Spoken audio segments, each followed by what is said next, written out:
Telugu flame క్షణక్షణం ఆనంద వీక్షణం. Gemini టీవీలో మధ్యాహ్నం 1:30 స్లాట్లో టెలికాస్ట్ అవుతున్న సీరియల్ హంసగీతం. ఈ సీరియల్ ముగియబోతోందా? విషయంలోకి వెళ్లే ముందు ఛానల్ ని కొత్తగా చూస్తున్న వాళ్ళు సబ్స్క్రైబ్ చేసి పక్కనే ఉన్న బెల్ ఐకాన్ ని యాక్టివేట్ చేయండి. హంసగీతం సీరియల్ జెమినీలో మధ్యాహ్నం స్లాట్ లో ప్రేక్షకులని ఎంతగానో ఆకట్టుకుంటోంది. హంసగీతం సీరియల్ మొదట రాత్రి 8 గంటల స్లాట్ లో టెలికాస్ట్ అయింది.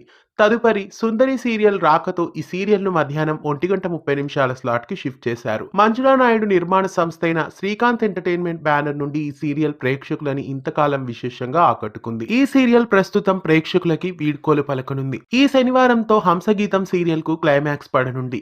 అభి ప్రతాప్, ధాన్య దీపిక మెయిన్ లీడ్ గా సీరియల్లో నటిస్తున్నారు. గీతాంజలి సీరియల్ ను మధ్యాహ్నం 1:30 స్లాట్ లో వేయబోతున్నారు కాబట్టి హంసగీతం సీరియల్ ను ఈ శనివారంతో ముగించేస్తున్నారు. 3 ఏళ్ల పాటు ప్రేక్షకులని ఆకట్టుకున్న హంసగీతం సీరియల్ 912వ ఎపిసోడ్ తో ప్రేక్షకులకి వీడ్కోలు పలకనుంది. మార్చి 16వ తేదీ శనివారం నాడు హంసగీతం సీరియల్ ముగియబోతోంది. హంసగీతం సీరియల్ క్లైమాక్స్ ని మార్చి 16వ తేదీ మధ్యాహ్నం 1:30కి జెమినీ టీవీలో మిస్ కాకుండా చూడండి. హంసగీతం సీరియల్ ముగియడం మీకెలా అనిపిస్తోంది? ఈ సీరియల్ ఎండింగ్ పై మీ అభిప్రాయాన్ని కామెంట్స్ లో తెలియజేయండి.